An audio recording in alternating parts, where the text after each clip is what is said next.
Bonjour à toutes et à tous, voilà déjà de retour sur le continent en train de savourer cet été indien. J'espère que vous êtes prêtes et prêts pour partie numéro 2 avec Stéphane. Ciao!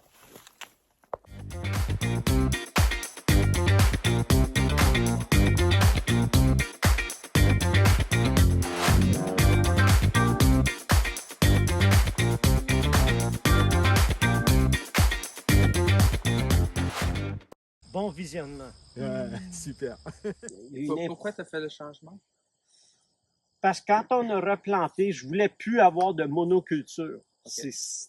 J'ai essayé comment ça pouvait fonctionner et pour le côté, ces insectes-là, ça fonctionnait, mais il y avait d'autres insectes que les moutons ne faisaient rien, ceux qui mangeaient des feuilles d'ailleurs. Et pour nous ici, le plus gros fléau, c'était les chenilles à tente. J'ai vu, on a eu une année, on a eu plus que 1000 tentes. 1000 tentes, là, chaque dégueu, tente, ça. c'est 200, 300 chenilles dans une tente. Là, le plus décourageant, c'est tombé au mois de juin, là, fin juin, en pleine période, soleil maximum, d'arriver devant des pommiers que les branches ressemblaient tout à ça. Ça, c'était le mois de juin. Et là, c'était comme... On pense qu'on est janvier, là. C'est pareil comme janvier. Il ne reste plus une feuille dans l'arbre. Et ce qu'il faisait généralement, c'est s'il y avait 3 ou 4 tentes dans un arbre, boum, celui-là, il vidait. Next! Donc, il y avait dans le verger, il y avait des trouées de 4, 5, jusqu'à 10 arbres complètement vidés selon la ligne. Oui, si je voulais faire les traitements bio, je pouvais utiliser Rotenone ou autre. J'étais certifié bio, mais pour moi, c'est comme, qu'est-ce que je fais si je fais ça? Et je me souviens vraiment une journée comme, tu sais, dans la vie, là, des fois, on est dans des croisées de chemin. Hein? Et je me souviens, je pensais à ça, je dis, je peux mettre l'emphase à étudier, à apprendre quel traitement, comment bien le faire, tout ça. Je peux mettre, et combien d'efforts ça va me prendre, oui, pour donner un fruit de meilleure qualité, ou bien je peux me concentrer à qu'est-ce qu'il faut que je fasse pour résoudre le problème. Parce que quand on traite, on ne résout pas le problème. Le problème, à la base, il est encore là. Oui, j'ai plus de chenilles pour le moment, pour cette année. Et les chenilles étaient cycliques. Aux 3-4 ans, il y avait des grosses années. Et pendant ces grosses années-là, ce qui arrivait, c'est que s'ils mangeaient 10 arbres, mais là, ça veut dire que cette année-là, il y avait plus de capteurs solaires. Donc, les fruits qui ont formé, là, ils vont avorter parce qu'il y a... Donc, OK, cette année, j'ai pas de récolte. Et la récolte de fruits se fait toujours sur le travail de l'année passée. Donc, cette année, il n'y a plus de feuilles. Donc, ça veut dire qu'il n'y a pas de réserve. Ils ne feront même pas de fleurs l'année prochaine. Dans la 3e année, ils vont peut-être faire des fleurs, mais c'est un arbre qui est tellement stressé déjà que c'est là-dessus que les chenilles sautent. Alors, peut-être une année sur 4, j'ai quelques fruits, mais le cycle recommence tout le temps. Donc, traiter, c'est... Moi, je dis les roues de hamster. Tu sais, les agriculteurs qui commencent à pulvériser, là, ils sont sur la roue. Et ce qui arrive quand tu es sur la roue, tu n'as pas le temps de penser ou à réfléchir à comment résoudre le problème. Tu es tellement, ton focus est sur le problème. Et tu regardes juste là. Tu n'as plus le regard à l'horizon. Tu regardes là, tel insecte. Ah, et là, c'est tel insecte. Et là, c'est tel pulvérisme. Et là, c'est telle maladie. Mais tu es sur une roue et les fournisseurs t'adorent parce que tu es embarqué sur la roue. Ce qu'ils aiment pas, c'est que tu fasses comme ça ou tu débarques. Là, tu dis, non, je veux plus être sur la roue. Et curieusement, moi-même, quand j'ai replanté ici, pendant 5 ans, j'ai rien dit. J'ai absolument... J'étais pas ouvert, j'étais pour le public, là, je faisais rien. Je voulais pas dire rien parce que j'étais pas convaincu. Je l'ai lu. J'ai lu les livres de Perman. J'ai lu. Mais c'est-tu juste en Australie? C'est... Ici, écoute, je suis quand même assez loin de leur climat. Je ne sais pas, est-ce que ça va fonctionner? Et ce qui m'a convaincu, j'ai vu un cycle que j'aurais dû avoir de la chenille, puis là, je dis, Pas eu de chenille. pas eu de chenille. Là, c'est comme, peut-être j'ai peut-être eu la chance, je sais pas. Ça, c'est pas convaincant. Mais quand, 3 ans après, j'ai eu le deuxième cycle, que j'ai dit, plus de chenille. Là, je dis, wow, il y a quelque chose qui fonctionne ici, là, parce que je sais ce que je voyais régulièrement avant. J'étais sur la roue, et même parce que je voulais pas traiter, je souffrais. Je veux dire, j'avais des centaines d'arbres qui produisaient pas. Alors, j'ai dit, il y a quelque chose qui fonctionne ici. Et en plus, depuis que j'ai planté, là, ici, ce bloc-là, ça a 15 ans, j'ai jamais fertilisé. Je veux dire, Même au départ, là.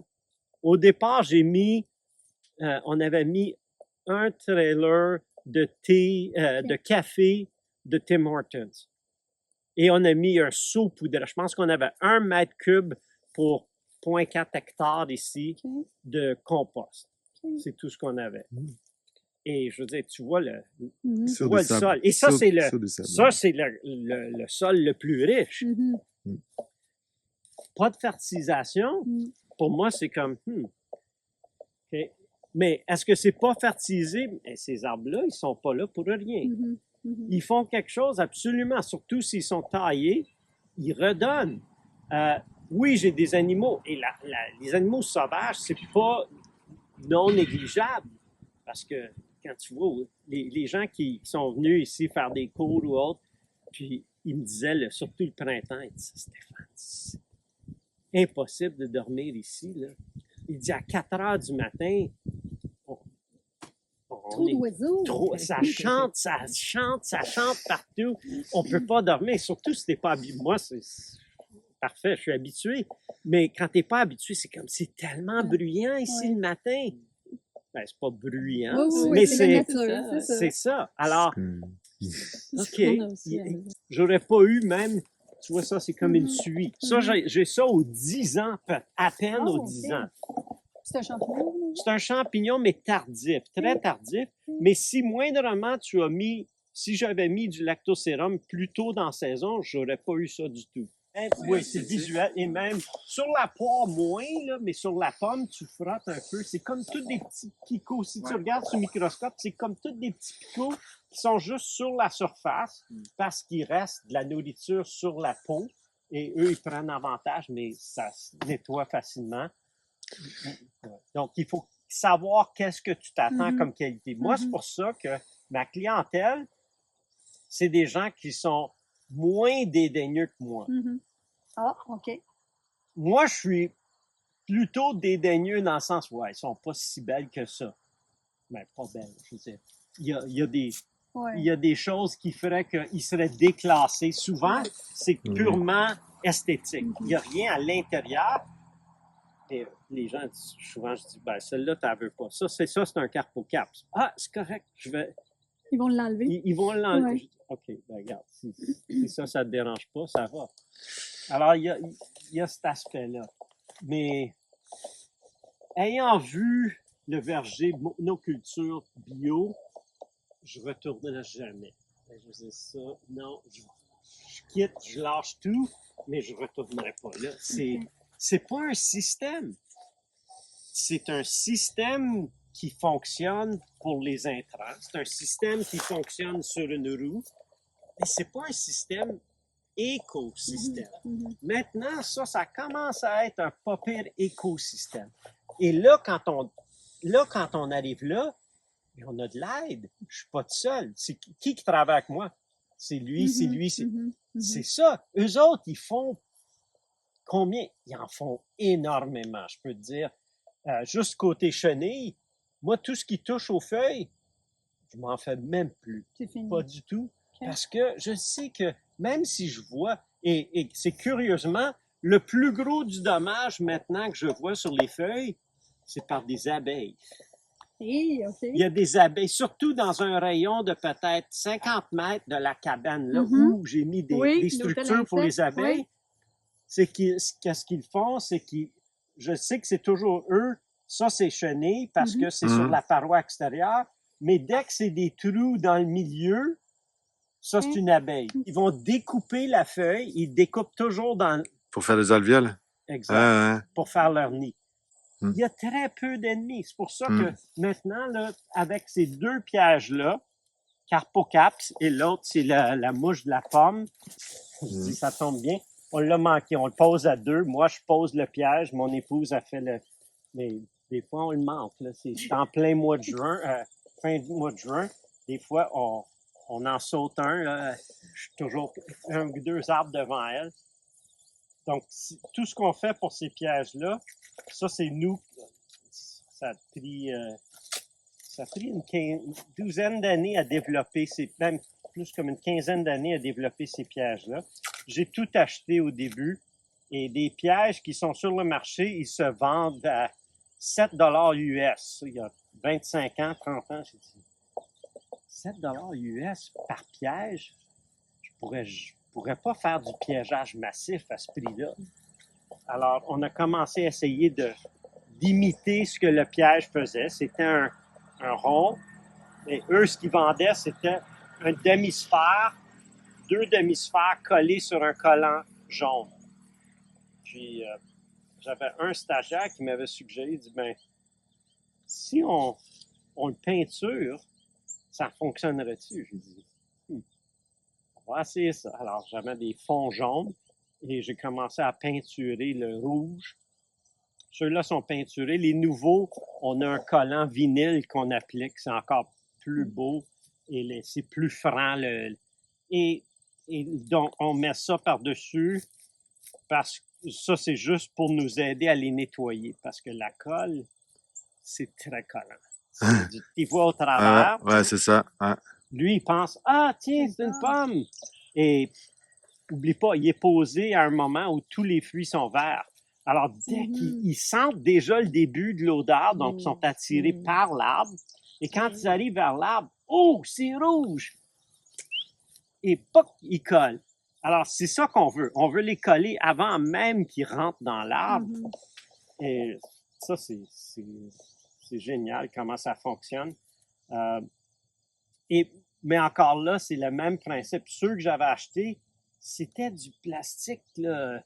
C'était une feuille. C'était à peu près épais comme 2 feuilles de papier. Et on l'avait essayé. Et si on les enlevait pas, juste au vent, ils brisaient. C'est 7 c'est fait pour acheter à chaque année. Ouais. Et donc, moi, c'est toujours l'idée. Si je vais faire quelque chose, je veux que ça dure. Si ça dure pas au moins 15 ans, non, on va améliorer ça. Alors, c'est 1 par 2 arbres? On met 1 par trio. Par trio? Oui. Donc, 1 par 3 arbres, mais 2 arbres fruitiers. Et généralement, ce qu'on fait, c'est qu'on surveille l'arbre qui a la plus grosse charge de fruits, on le met dans celui-là. Et il y a des petits détails, comme on le met toujours. Les insectes, ils viennent de l'est. Parce que le vent dominant est de l'ouest. Donc, ils passent au travers de l'arbre. Ils apportent. Et ça, on l'a testé les premières années. On posait des pièges sur la bordure, la clôture, sur la bordure du périphérie du verger tout autour. Et on capturait 10 fois plus sur côté est que côté ouest. Même, on n'en trouvait pas au côté ouest, là, mais on pouvait avoir 10 mouches à l'est, puis aucune mouche à l'ouest. Parce que le vent fait emmener l'odeur. Parce que eux, ces insectes-là, ils arrivent, ils découvrent un arbre par l'odeur. Donc, ils montent le vent, et là, et ils se font prendre. Et ça, je veux dire, c'est les mêmes pièges qu'on a fait il y a 16 ans, 18 ans. Au pire, on doit repeinturer. Il y en a qu'on a parce qu'à force de les nettoyer, on a frotté, mais à cette heure, avec les collants, c'est encore plus génial. Et ça, je veux dire, c'est le fil qui brise plus souvent, mais je suis correct à remplacer le fil. C'est un fil d'aluminium qui fait que quand on arrive à la branche, tu vois, c'est facile à... Et quand on l'enlève, c'est facile à le... Et ça, avec les années, généralement, ça va facilement durer 10 ans, mais c'est le pliage-dépliage qui affaiblit le fil. Et faire un piège qui va durer 10, 15, 20 ans, je ne sais pas, parce qu'on a encore les mêmes pièges et ça fait juste 18 ans qu'on a ce modèle-là. On a essayé plusieurs avant. Et donc, l'idée encore, c'est, ouais, on peut piéger massivement cet insecte-là sans avoir eu recours à un pesticide. Je pourrais en sortir beaucoup plus si je mettais l'effort. Mais j'aime plus le côté éducatif. Mais ça, j'aime plus. Je suis plus éducateur, vulgarisateur, puis innovateur que agriculteur. Je dis tout le temps, un bon agriculteur, il y a 3 choses. Il sait ce qu'il a à faire, il sait quand il faut le faire, puis il le fait. Moi, j'ai les 2 premiers. Je sais ce qu'il faut faire, je sais quand je devrais le faire, mais je le fais pas. Si je mettais aussi peu de travail quand j'avais le verger bio, là, ça serait le désastre. Okay. Mais ce système-là, il pardonne tellement. Cette année, on a fait moins qu'une demi-journée par semaine de travail dans le verger. Ben, pas dans le verger, sur la ferme. Ça inclut nos légumes, tout, là. Oh, sérieusement? Oui. Vous êtes combien? Ben, juste mon épouse et moi. C'est sérieux? Wow. Je veux dire, c'est une fois que le système est en place, et ça, c'est la grande distinction. Les premiers 3 à 5 ans, c'est beaucoup de travail. Planter, ajouter, ça, c'est du travail. Mais une fois que c'est en marche, et on a quand même fait des choix qui font que, tu vois, comme le paillis, il est fait pour durer la vie du verger. Mais une fois qu'il est en place, à chaque année, ça travaille pour nous. On n'a pas... Je désherbe. Je passe... Dans ce bloc-ci, je passe à peu près 4 heures à désherber le verger. Mais tout ce que je désherbe, c'est les arbres. Parce que si je laisse des arbres qui sont enracinés à travers le plastique, si je le laisse après 3 ans, je peux plus l'enlever. Ouais, c'est ça. Je peux le couper. Il est pas mort, il va revenir. Des arbres pionniers qui se ressèment, comme des trembles, des frênes. Il y en a tout le temps. Il y a toujours des graines. Et on est entouré d'arbres pionniers que les samars, c'est souvent les érables, c'est le plus commun. Les érables puis ça donne qu'il tombe où il y a un trou dans le plastique. Et là, je peux le couper. Okay. Si je le coupe jusqu'au sol, jusqu'au plastique, et là, il faut juste que j'ai une roche suffisamment grande que je mets une roche complètement... Il n'y a pas assez de lumière. Il peut essayer. Ah, cool. Donc, je peux, mais c'est plus facile de sortir... Ouais, le petit, ouais. Je veux dire, dans une rangée, je sors peut-être 10 à 15 semis. Mais donc, tu sors même pas la bêche pour sortir un arbre de 3 ans, non? Ah non. Tout ce que je pense comment être plus paresseux dans le sens, il n'y a rien d'entretien qui génère des sous. À moins que tu es le paysagiste ou que tu es le jardinier qui se fait payer pour entretenir. Sinon, il n'y a aucun entretien qui génère des coûts. Ça peut te donner une qualité de plus ou autre, mais il n'y a rien qui te donne... Tu sais, est-ce que tondre te fait des sous? Non. Est-ce que traiter te fait des sous? Non. C'est au contraire. Il coûte de faire. Donc, toujours penser, est-ce qu'il y a façon de ne pas le faire, ne pas être... Ça revient à l'idée de tout ce que tu fais comme entretien, comment faire pour pas juste limiter, mais idéalement éliminer l'entretien. Parce qu'au début, tu élevais des poulets, hein? Donc tes clients, ils pouvaient réserver de la viande. Les viandes, c'est drôle, mais si on faisait toutes les viandes qu'on pourrait faire, les viandes seraient plus rentables que les fruits. La viande, par poids, c'est vendu à beaucoup plus cher que les fruits. C'est très bon d'ajouter des animaux parce que c'est une façon de fertiliser en se faisant payer. C'est multifonction en même temps que c'est un produit qui va bien nous récompenser pour le travail. Mais il y a toujours un seuil. Comme faire des poules, bon, quand on en fait pour nous, ça va. On élève une 30aine de poules, on a même des œufs à vendre avec 30 poules. Mais si on pourrait faire ici jusqu'à 2000 poules. Sur 1 hectare, 3 hectares. Non, on a 5 hectares. 5 hectares, ouais. On pourrait faire cet équivalent. 400 par hectare. Donc là, on pourrait avoir quelqu'un qui s'occupe. Et les poules, une fois qu'ils sont là, c'est à peu près 1 heure par jour de travail. Mais il faut être là. Il faut avoir une présence, il faut déplacer les clôtures, il faut leur donner. Donc, chaque chose, moi, je suis fort sur le côté paresseux. Ça, c'est du travail. Et oui, il y a manière. C'est fou combien qu'on pourrait faire plus ici, mais pour moi, ce qui arrive, le problème, c'est que je suis très stimulé par la nouveauté. Et pour moi, toutes ces choses-là, j'en ai fait tellement longtemps. Tu sais, si je fais des poules à chair, des oies, des canards, même des agneaux, ben, je les achète au printemps, je les élève et à l'été ou à l'automne, ben, ils sont abattus. Et tous ces animaux-là, ils passent l'hiver dans le congélateur. Alors, C'est la même température. T'as pas besoin Même de les rentrer quand tu laisses dehors. Moi, je dis aux gens qui commencent, écoutez, mettez vos arbres, mettez des légumes et faites des animaux. Pourquoi? Parce que les légumes et les animaux te donnent un revenu la première année. Parce que les arbres, c'est un investissement. Le retour, il se fera dans 3, 4, 5 ans. Quand je vais en France, là, je les taquine tout le temps. Je dis, mais un groupe de 30 personnes, je dis, OK, qui ici est à plus que 30 minutes d'un bassin de population de 30 000 personnes? Je dis ça parce que dès que tu as 30 000 personnes, tu peux avoir des chaînes qui servent de la bouffe. Eux, ça leur prend 30 000 personnes pour avoir un bassin de population suffisamment grand pour supporter ou pour entretenir ou pour faire fonctionner cette entreprise-là. Il n'y en a pas ici. Là.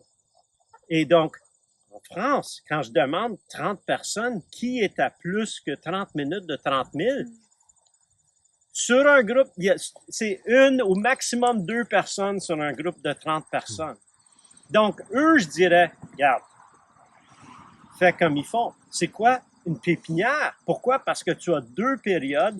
Tu n'as pas le... Tu sais, si quelqu'un vient une fois dans l'année pour venir chercher les arbres, ça fonctionne. Et la moyenne de coûts, quand tu regardes tes coûts de production, la moyenne des coûts de production, c'est 40% du coût de production, c'est la récolte et l'emballage. 40%! Ceux qui sont dans un bassin où il y a suffisamment de gens pour venir, et en France, Oui, il y en a partout. Hein. j'ai vu 2 exemples. Les gens, ils voulaient pas en parler parce que c'était tellement rentable, c'était tellement facile. Ils annonçaient presque rien, mais tout partait. Tout partait. Et donc, imaginez, là, je mets tout ça au prix de détail. Donc, quand les gens, il n'y a pas beaucoup d'offres, ils regarderaient une pomme, c'est une pomme à couteau, je vais la prendre. Et donc, il reste rien au sol, les arbres sont vidés et tu as tout au prix du détail. Moi, je vise vendre le prix au même prix que les magasins conventionnels. Mais les gens qui cherchent bio, c'est pas cher. C'est pas cher. Mais eux, ils doivent faire le travail. Et quand eux, ils récoltent, et moi, j'ai le prix du détail, ça fait une énorme différence. Avec 1 hectare, ça fonctionne, mais est-ce que les gens vont faire, c'est le SMIC, c'est ça? Là? Alors oui, tu pourrais faire l'équivalent du SMIC et ça fonctionne avec 1 hectare, mais il faut que tu aies tout. Là. Ça veut dire que tu as les arbres, tu as des animaux. Et les poules, ouais. Ouais. Donc, parce que tu diversifies, mais je peux te dire que quand les gens ils viennent, si moi, à chaque fois que les gens viennent, j'ai suffisamment d'œufs, j'ai du poulet dans le congélateur, la personne qui a dit, moi, je viens pour chercher des pommes. Ah, tu as de l'ail. Ouais. Ah, tu as des œufs. Ah, c'est encore mieux. Pourquoi? Parce que pour le même déplacement, ils font tout leur commission. Et si toi, tu veux pas faire du maraîchage, mais tu fais un partenariat avec un maraîcher que lui, il vient à chaque journée. Parce que pour le même déplacement, pourquoi que les grandes surfaces fonctionnent? Parce que tu vas à un magasin puis tu as tout. Je me souviens, une dame qui est venue, elle avait le chariot, là, c'était bombé plein. Elle dit, j'ai tellement eu de plaisir, là. Elle dit, elle dit, je suis allé à l'épicerie et c'était tellement plaisant de récolter. Elle avait le gros sourire. J'ai pris une photo, j'ai dit, ça, c'est exactement ça que je visais. Et surtout, j'encourage les gens à pas juste cueillir, mais déguster là, avant de cueillir. On va... Wow! Ouais, il parle beaucoup, ce monsieur Sobkowiak. Yeah, wow. Il y en a à voir. On n'a rien vu hein, jusqu'à là. Mon chandail. Ton chandail. Qu'est-ce que tu dis? Ça reste Un pull, quoi. pull. Un chandail. Regardez le fond. Ça, c'est un fond vert. Ça, c'est un fond jaune. Alors, lui, il a tombé probablement vert. Il a mûri au sol, parce que c'est ça qu'on vise, là. Là, on voit la suie qui s'enlève. Ça, c'est tout simplement le, si on veut, c'est qu'il mûrit de l'intérieur vers l'extérieur. OK. Donc, il est sur-mûr à l'intérieur. Donc, on les cueille avant qu'ils soient mûrs pour que l'intérieur arrête de mûrir. Et là, il mûrit au complet. Les pommes, là, c'est pas bon aujourd'hui. Parce qu'il n'y a pas assez de soleil. Pour moi, une pomme, il faut qu'elle soit au soleil. 2 heures de l'après-midi. Elle a chauffé pendant 4 heures au plein soleil. Quand on la cueille, ça sent la sauce, la compote de pommes réchauffée. Ça, c'est une pomme. C'est des gens qui achètent pour 200-300 $ de prunes. Là. Ouais. C'est fréquent Ah ouais? parce que ça fait 15 ans que j'en trouve pas des bonnes prunes. Souvent, c'est pour faire de l'alcool. Ah ouais, de l'agneau, là. Des récolteuses à noix. Ça va bien pour les pommes. Ça, c'est génial. Tu roules par-dessus, là, tu vides dans le seau. Tu roules, tu vides dans le seau. Ça ramasse super vite. Ça, c'est le meilleur raisin que j'ai pu trouver au Québec. C'est génial. Donc ça, c'est un peu le calibre que tu as ici. Ça fait aucune taille, donc Ouais. il surproduit. C'est sûr que si je faisais la taille adéquate, là, Ouais. C'est sucré. absolument. Et donc, tu les palisses quand même. C'est dans le fixateur. On va voir des exemples ici. Là. Ah, c'est un kiwi, ça, ouais. Mais après, tu les palisses pas à hauteur de récolte. Oui, mais là, parce que je veux le multiplier, donc je vais couper, mais je vais généralement le couper à 2 mètres, 2 mètres 50. Ouais. Puis là, tu vois toutes ces branches secondaires-là, c'est là-dessus qu'il va y avoir des kiwis l'année passée, là, Ouais. l'année prochaine. Mais ça, c'est parfait. Je vais couper probablement la grosse branche qui est là, qui sort. Ça, c'est l'objectif pour ces arbres-là. On forme les fixateurs d'azote, là, surtout le fèvier. On le forme pour que les branches soient descendantes, vraiment là, proches. Et on limite l'arbre à 1 mètre. On lui donne 1 mètre dans ce sens-là. Donc, quand on taille, si jamais, je suis pas sûr, tiens, c'est ça. Si la branche dépasse ce niveau-là, ben, on coupe ce qui dépasse. Mais eux, c'est des arbres qui doivent travailler fort. Donc, c'est fixateur d'azote, oui. Fertilisateur, oui. C'est barrière contre les insectes, oui. C'est support pour les grimpeurs, oui. C'est poteau, comme tu as vu, le système aérien ici. Donc, le bloc qu'on a vu en premier, c'était planté en 2007. Ça, c'était le premier essai.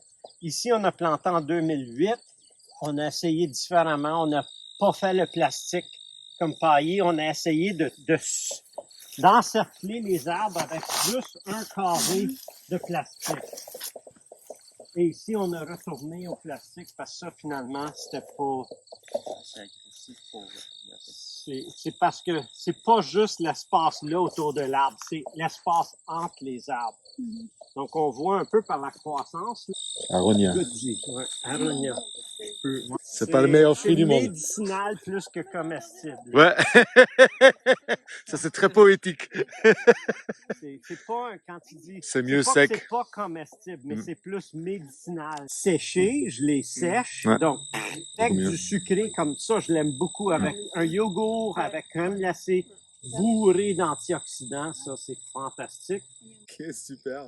Ben, on vous dit au revoir aux planteurs d'avenir francophones qui connaissent certainement aussi Stéphane.